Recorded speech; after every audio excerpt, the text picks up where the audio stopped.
amazing epics and legendaries in this game, but what about the rares? For today's video, I want to give you guys my current favorite rare champions. Hey you guys, it's Cece. Welcome back to my channel. In the rares that I'm going to be talking about today, these are the ones that I do currently have built, the ones that I'm using for different things in this game, and part of the reason why I like them. I know there are a ton of other great rares in this game, so even if they were not mentioned in this video, then just know there are some really good ones out there. I think this first one is going to come as no surprise, and she's going to be on everybody's list, and that of course is going to be Cold Heart. Since playing, I have been very fortunate to be able to pull multiple Cold Hearts. I do currently have 2 of them built, and I am using them every day because they are a part of some of my specific teams. I do still think she is a fantastic champion for multiple things in this game, and I have no regrets actually building this champ. So obviously, yeah, if you get her, build her right away, or let me know how many Cold Hearts do you actually have built. Now, her first skill attacks 4 times at random, and each of this hit has a chance of placing a heal reduction debuff for 2 turns. I have made her a staple and actually my Fire Knight, but she has some other good skills, and part of why I'm also using her in Spider's Den. Now, I did make a video some time ago and you guys commented, how are you not using Cold Heart? I am using Cold Heart, but I've also been playing around swapping out different champs, seeing what I like better, but she is back into that team. Don't you guys worry. Now, her second skill attacks all enemies with a chance of decreasing accuracy and also placing a poison debuff if they are under a heal reduction buff. Having an AoE in there is great though. Third skill attacks an enemy, decreases the target's turn meter by 100%. One of my favorites, honestly, such a good skill. And has an extra 30% chance of inflicting a critical hit. Damage increases according to enemy max HP. Part of what makes her so good for bosses, so absolutely Cold Heart. One of my favorites, honestly. Next up is going to be Tree Shield Knot. Now, this champion, when I made a rares video like months ago, you guys mentioned, Cece, how could you not mention Tree Shield? And honestly, since then, you guys, I have actually built him and I have used him. And he's come in quite clutch for me, especially in Doom Tower. There's a specific floor I needed him for, and honestly, it worked pretty well there. Now, looking at Tree Knot, he does have a ally speed in faction crypts by 15%. This is also something else that's been very helpful for me because my Sylvan Watchers faction was struggling. It was really rough until I built this champ, and then it's actually helped quite a bit. So even for faction wars alone, I would suggest actually building this champion. And part of that is because this champ does have a revive. And you guys have also said it before, it makes sense to have a reviver in every single faction that you pretty much are going into, which, I mean, especially with hard mode now, makes a lot of sense. Now, starting with the skill 1 though.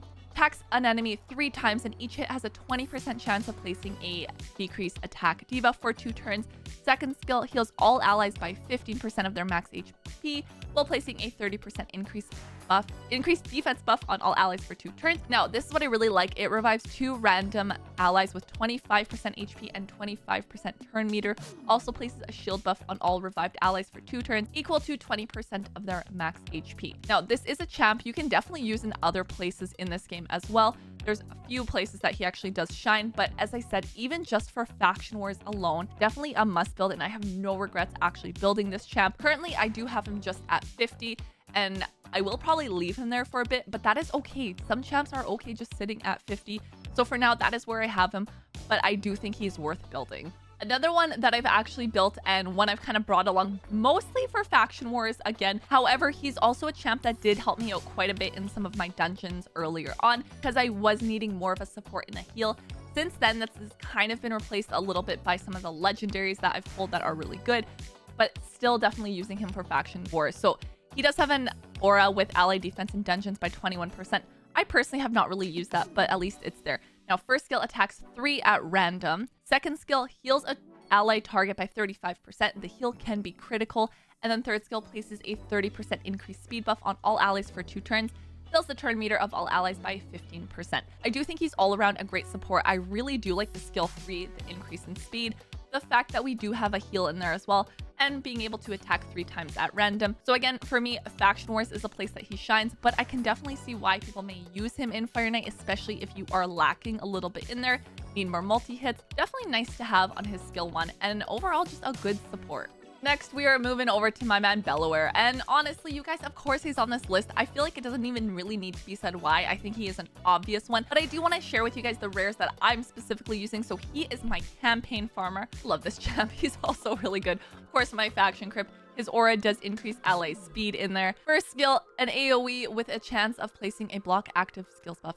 Second skill, an AoE with a chance to decrease speed. Third skill, an AoE with a chance of actually decreasing the attack debuff and decreasing defense. But really 3 AoEs. Obviously, I'm using this man in my campaign. He is one of my quick farmers. Very happy to have pulled him, but I gotta include him because he's definitely my most used rare. Next, I'm over to Renegade. So I actually like Renegade for a couple of reasons. Her aura is resistance in battles. Typically, I actually don't use that, but first skill attacks an enemy with a chance of placing a heal reduction debuff. Heal reduction has been very helpful in some of the things I've been going into. When I was actually making my way down into Spirit Keep, that heal reduction was clutch. I needed that. So one of the champs that I definitely brought along for that.